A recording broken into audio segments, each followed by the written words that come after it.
right. There we go. I'm going to go ahead and share my screen there.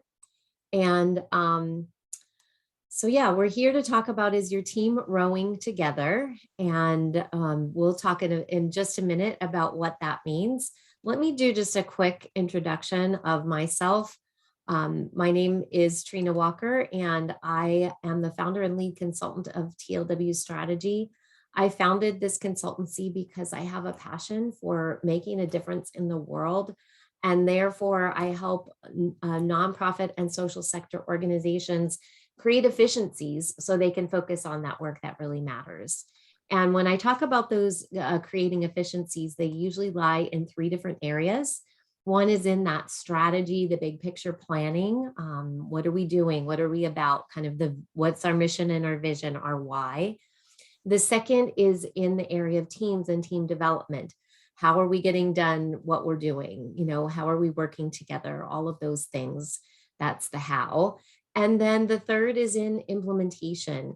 My background is marketing and communications and nonprofit management. So I'm often helping people with their processes or their marketing plans or fundraising plans or things like that, and helping them get those kinds of things started and implemented. And just so you know a little bit about me, wherever an organization is in that evolution, my personal goal is to be a positive force for betterment. So I hope that I can be a positive force for betterment for you all today as we look at how to make your teams row together.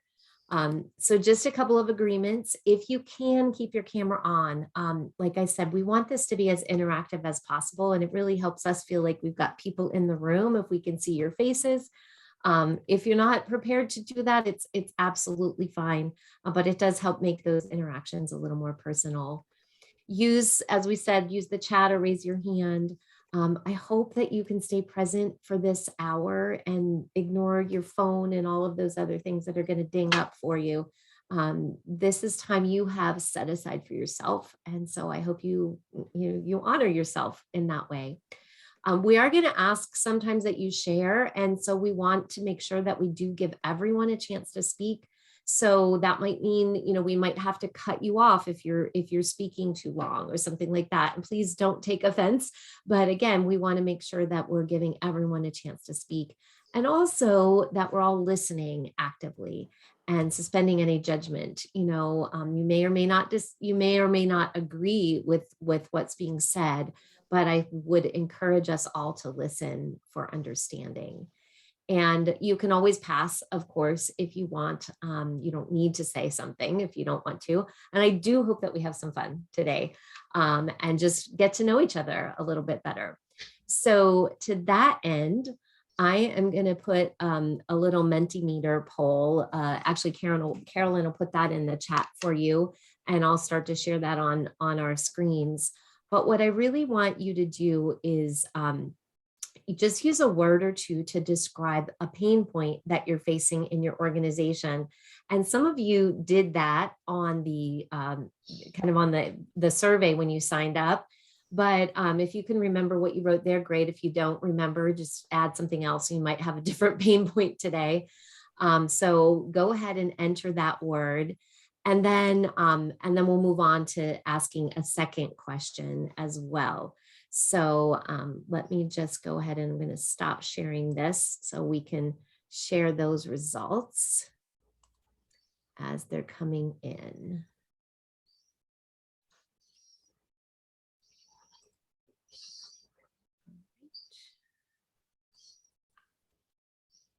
And is everybody able to access that and get into it? If you're having any trouble, you can absolutely use the chat, which I see a couple of you putting it into the chat. But if you can click on the poll, that would be helpful, or on that little link, it would be helpful.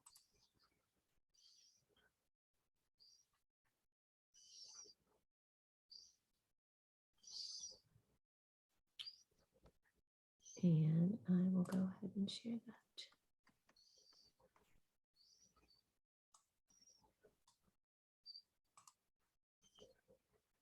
I saw a big theme of communication in the things that people sent ahead of time.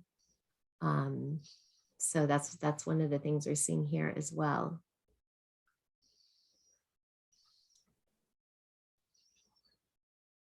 I think someone put in the chat,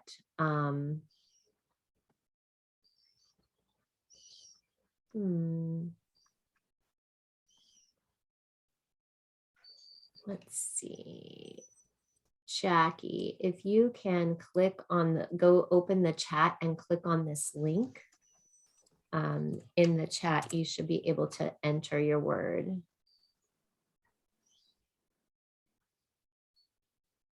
So yeah, burnout. I want to wonder if is basic structure maybe needs to, or go together. Your strategic plan. That's interesting. Time.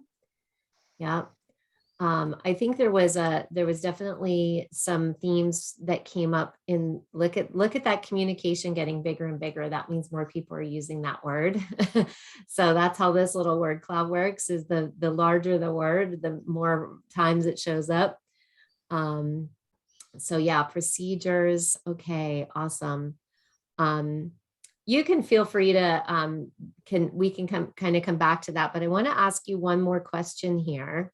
And we're going to move on to this question, which is, what do you hope to gain from our time together? So you may need to go back into that, click on that link again. And again, you can, this doesn't have to be one word. This could be anything. And those are just going to show up, as you, but why did you come today? What are you hoping to gain? Brainstorming.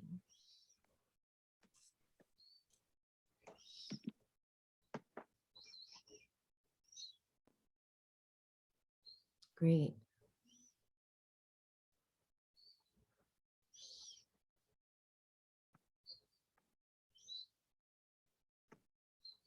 And I kind of like doing it this way as opposed to in the chat, because your name's not associated with this. So you can, be as anonymous as you like, and put all of those ideas in there. Although, if this isn't working for you and you want to use the chat, you're absolutely able to do that.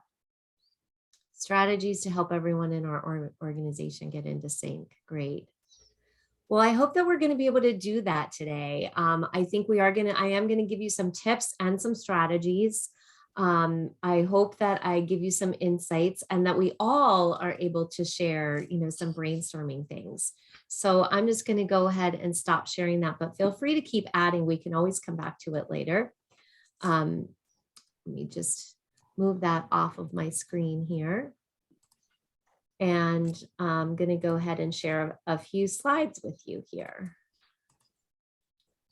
So I have, as I mentioned, I have spent my career in nonprofits, and I have often faced days and weeks of feeling like the folks in my organization were a bit scattered, quite honestly, heading in different directions, a bit like this image of the boats that you see here. And I think that sometimes, as you guys were saying, it's communications, it's our strategic plan, it's whatever those things are, for whatever reasons we're rolling around like that. And in fact, sometimes I feel like no one's rowing at all, and it's just a bunch of bumper boats, right? We're just all out there bumping off of each other. But it's okay. It's okay. These are common problems. The things that you're talking about are common. And I will say that I do not have a magic cure or a silver bullet, and I am not a superhero. But I do have a lot of experience in working in this field. And I do have a variety of tools and have witnessed a variety of tools that work. And I'm a real avid fan of organizational leadership. So I hope that, what we're going to talk today boils some things down for you and gives you some good ideas, so that when you leave today, you're feeling a little more equipped to get back into your boat and ultimately do that groundwork that you're going to need to do to get your teams rowing together. So I've divided this work into two topics. And one is, what does it take to steer your boat? And then we'll talk a little bit more about who's on your boat. And then, we're going to open it up to you guys to really have some more conversations around all of that. So several factors come into play when it comes to steering your organization on that path to success. And each one of these can be, and honestly is, a separate workshop. So we're going to do real high level here today. So the first area is that mission and vision. A strong, thriving organization has a clearly stated why your organization exists. It might be a mission or vision statement or a purpose statement, but it's that strong why. And then that why guides how you focus your work, what you do. So that why talk then leads into what you do, your programs, your services, the foundation of why you exist. And then your culture is your organization's beliefs and behaviors. It's how you do what you do. And these are the things that, if all of those things are aligned, they're going to lead you to success in finding your purpose. Let me just get the little success thing going up there. There we go. So, so let's just talk about the why. And when I do mission and vision workshops, this is a list of questions I provide, and we are going to give you all of these slides afterwards, and I'll give you a resource sheet as well, so you don't need to worry about copying them down. And we're not going to go through them all today, but I really encourage leaders to reflect on these questions. And I want to point out that very last line there. You want to ask why repeatedly. You know, why now? If you say why now, it's because people really need this service today. Well, why do they need it today? You know, keep asking those questions. Like, pretend you're a 3-year-old, right? Ask why over and over. And I really guarantee you that digging deeply into that why is going to help you define it more precisely. But the point about that is that together, that mission and vision help your customers, your constituents, your staff, your board, your funders, all of them understand why you exist and where you're going. And if you want your folks to all be rowing in the same direction, they have to know where you're going. So that why needs to be clear to you if you're the organizational leader, and it needs to be clearly communicated and understood by everyone, all of those people in your boat. So I want to just take a pause here, and we're going to do a quick poll and just ask you how clear you think your why is. I'll just stop sharing my screen here so you can see the poll a little more easily. And Carolyn's going to launch that poll, and you can just answer again anonymously. How do you think your why is in your organization?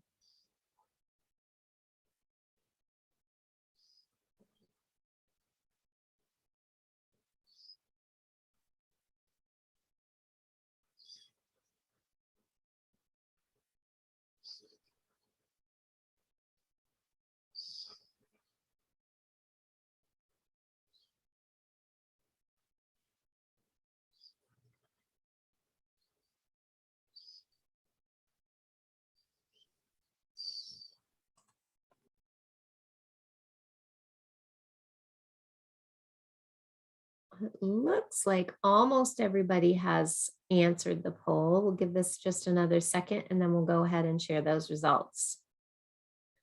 The good news is nobody answered the lowest question, right? So I kind of did these in a scale. So at least some people in your organization get your why. And I guess it looks like 5 of you, so more than half, about a little less than half, feel like the majority of your board and staff are pretty clear.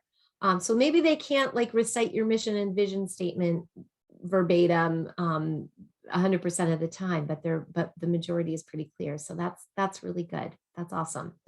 Okay, we're going to stop sharing that, and I'm going to go ahead and just get back to these slides here really quickly.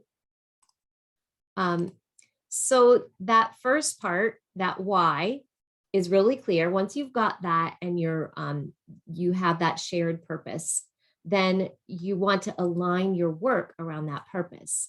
And when I help people with strategic planning, we work to articulate those strategic priorities, those things that we're going to focus on.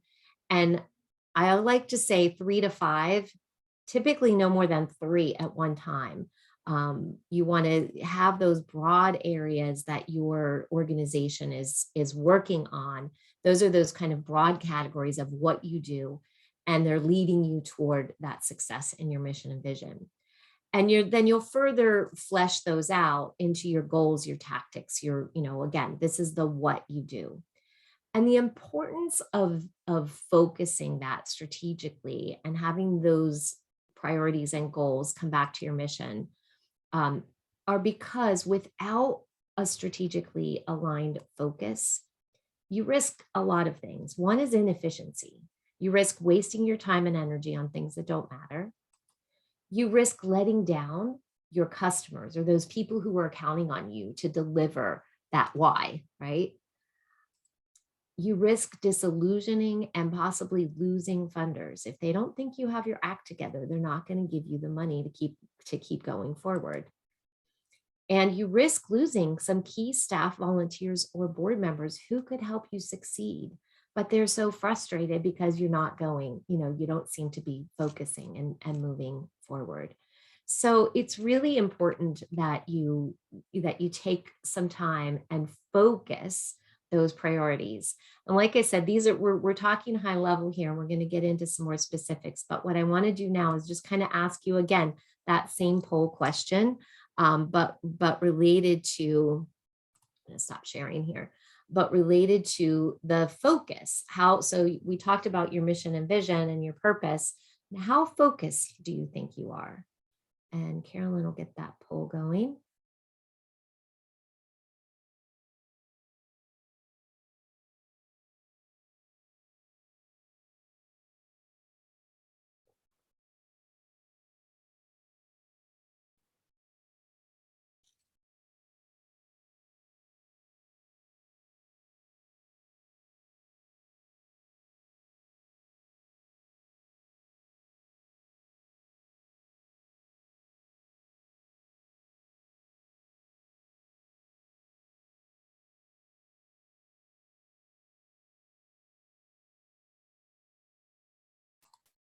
We'll give that it looks like everyone has participated. So we'll go ahead and end that poll and share those results. So wow, you guys are doing great.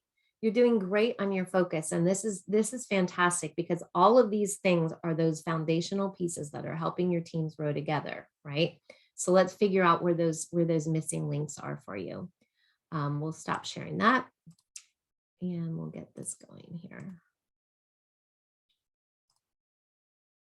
Sorry, my things keep jumping around on my screen.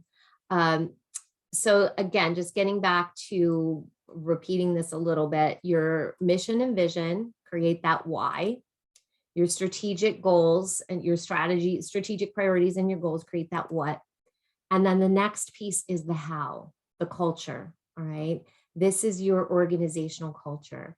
So remember, all three of these together are what is going to lead you to organizational success. But let's talk about what culture is. Culture is essentially nothing more than your organizational beliefs and your behaviors. Those two things together create your culture. Culture exists in every organization. Ideally, the culture is intentional, right? You want it to be intentionally set up. You don't want it to just happen. So the best cultures are set up intentionally. How do we do that? So you can intentionally articulate, the culture that you want. And you've got to live it out, right? So it's beliefs and behaviors. So what are they? Think about that, write them down. What are the beliefs and behaviors? A lot of people will call these values that are consistently true of our organization.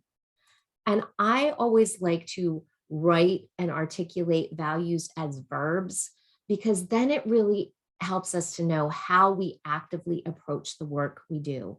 What are those behaviors that are going to be true of our organization no matter what we're doing? We will always do this. We will always act this way. We will always behave this way. So I really like articulating those as verbs because they help you act on what you believe. And then you might also have some ground rules or agreements. We started this meeting with some ground rules and agreements today. You should have those in your organization. What are our ground rules for meetings? What are our ground rules for communication? What are our ground rules for working hours?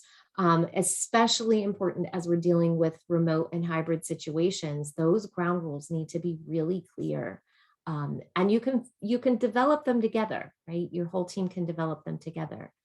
And then you really need to have ways to be holding each other accountable. Don't make your stated values empty talk, or something that say something that about your culture that isn't something that you're really following. You really need to be holding each other accountable to those statements and those behaviors. I love this quote because you can talk about your mission and your vision and your culture all you want, but actions speak louder than words.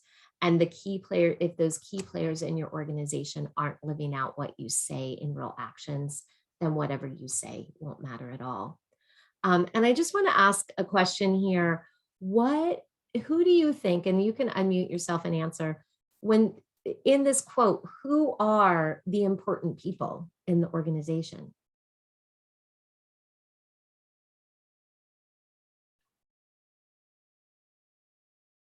Anybody have a thought about that?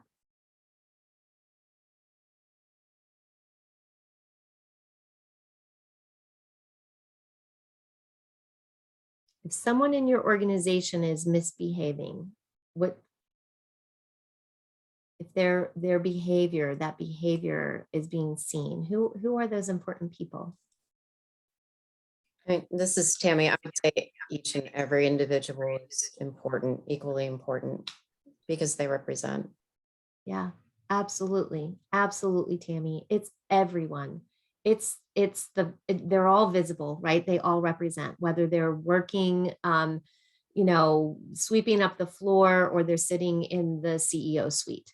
All of them are the important people of the organization. Absolutely. Absolutely. And Peter Drucker is credited with this quote. I'm not sure if he actually gets that attribution, but that culture eats strategy for breakfast. But in other words, all of that hard work you put into your mission and your vision and your strategic priorities can be wiped away by your culture. So you all feel really strong, pretty strong on the vision and mission, very strong on your focus strategies. If your culture isn't strong, those things can get totally wiped away. I've also heard it said that you get what you tolerate. Dr. Henry Cloud has said it. Mike Ditka has said it. Some people say whatever you put up with, you end up with. So I think it's so important to be thinking about, are we holding people accountable in our organization? And so that brings me to our last poll here. I'm just going to do one more. I will stop sharing my screen. And this one has to do with how you feel your culture is doing.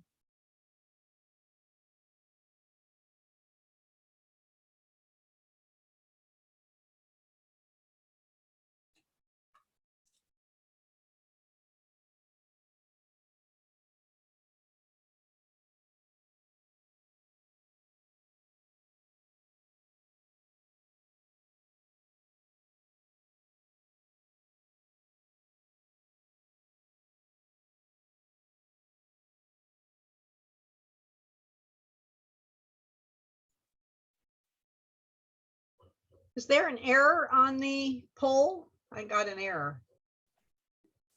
Oh, let me try and reshare. Me too.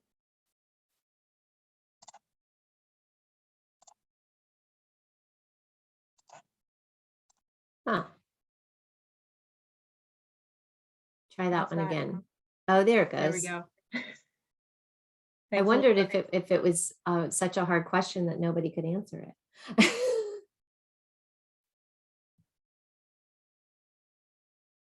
There we go. So it looks like everyone has answered that. So we'll go ahead and end and share those results. So you're kind of this one you're split. We've spelled out our beliefs, but don't really hold folks accountable.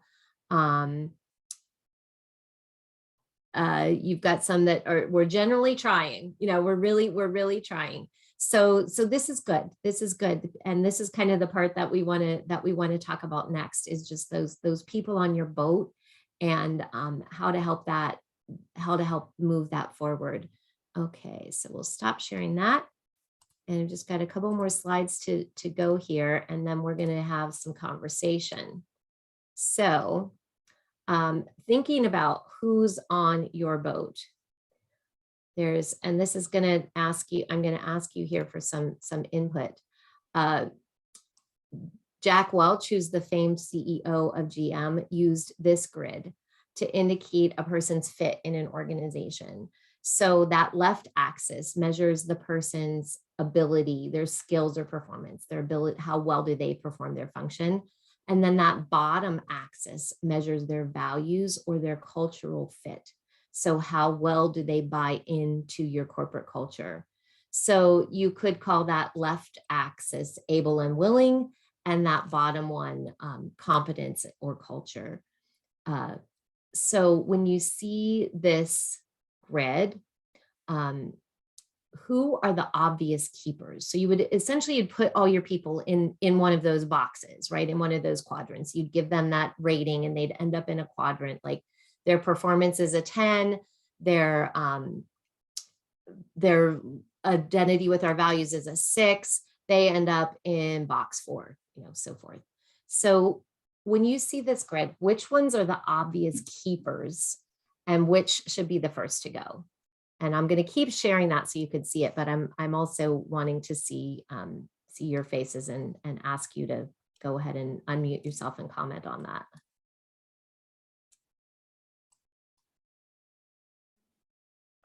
I'll just say it looks to me like box 4 is the keepers and box 1 are the help them with their resumes. Yeah, that's absolutely right. Anybody else have thoughts on that? Differing thoughts? Yeah, Scott, absolutely. So here's how that fills in. Jack Welch would say that box 4, those are your peak performers, your culture champions. And he actually says you don't just keep them, you promote them, right? You give them, they're your champions, you want to reward them. So delegate to them, do anything you can to keep them engaged. Those box 1, those are your culture killers.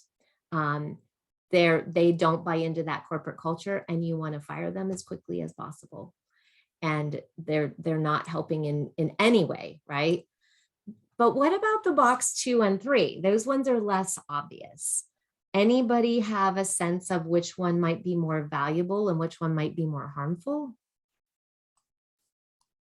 This is Tammy. I work in the field of disability, so I'm kind of leaning toward box 2 being a group that we could definitely work with, that perhaps there's accommodations or something that we can put in place to kind of boost the performance.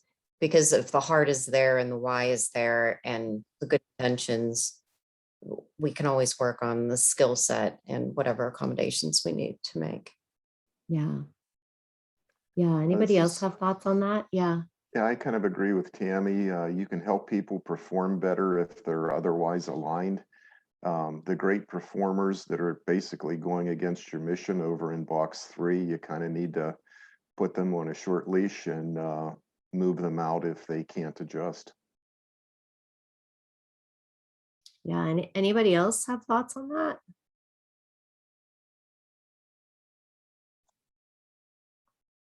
You guys are absolutely right. That's absolutely right. Those box 2 people is exactly what you said, Tammy. Is there a place you can put them in your organization where they can succeed? Maybe they're not good at this job, but they'd be good at that one, but they're so good with your, and so give them a second chance.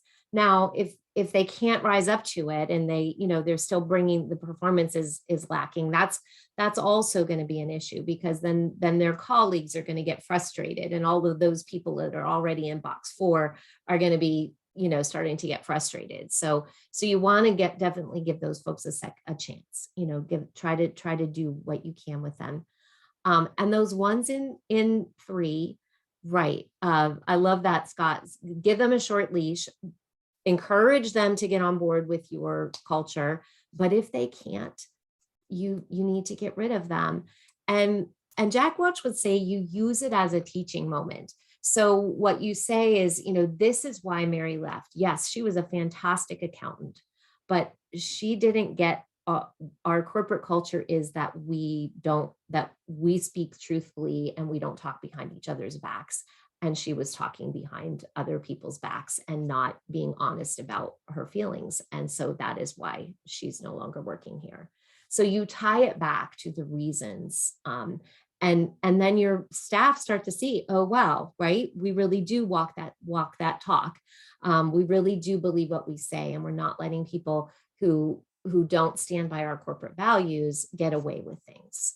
So I do encourage you to take some time and think about your own folks. And again, you'll get these slides, and you can create your own little matrix and try to put people in there and think about where they are. And then think about what's keeping you from addressing the issues that you have. What are those challenges that you might be facing here? And one of the things that I would say is that you want to offer some really clear expectations for your staff or your volunteers. And this goes both ways for paid, and I call them unpaid staff, your volunteers. Patrick Lencioni offers this playbook, and I'll put a link to this in your resources. I know it's hard to read all of that, but it's kind of just a team playbook that helps you articulate, why do we exist? What do we agree to do? All of those kinds of things. And you should also make sure you've got very clear job descriptions for everyone, whether they're a staff person or a volunteer, that those job descriptions are spelled out very clearly so that they know what's expected of them.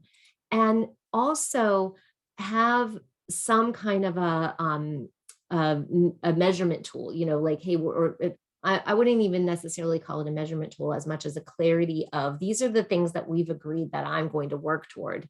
And, these are the things that the ways that we're going to evaluate whether I get there or not.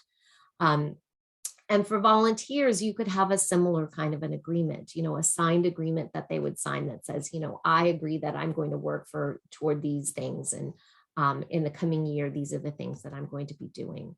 So just to recap all of this and then kind of open up the floor for discussion, as that leader, you've got to stay focused and keep your people focused. And if you allow yourself to get pulled off course, they're going to do the same. So keep your mission and vision, that why, front and center. Come back to it when you're making decisions. Base your decisions on that. I know you've got a lot to do, but keep that focus on those 3 to 5 strategic priorities. Focus on 3 at a time. When you finish one, add a new one in, but try to keep that focus and make sure that keep going back and forth between, is this strategy still getting us toward where we want to go? Is this strategy still there? Things change all the time, right? So your strategies might need to change as well. And then be intentional about your culture. Set it up, articulate it, and help folks stay accountable. So staying firm on your own course is going to bring you to success, and I hope get you all rowing together off into the sunset, right?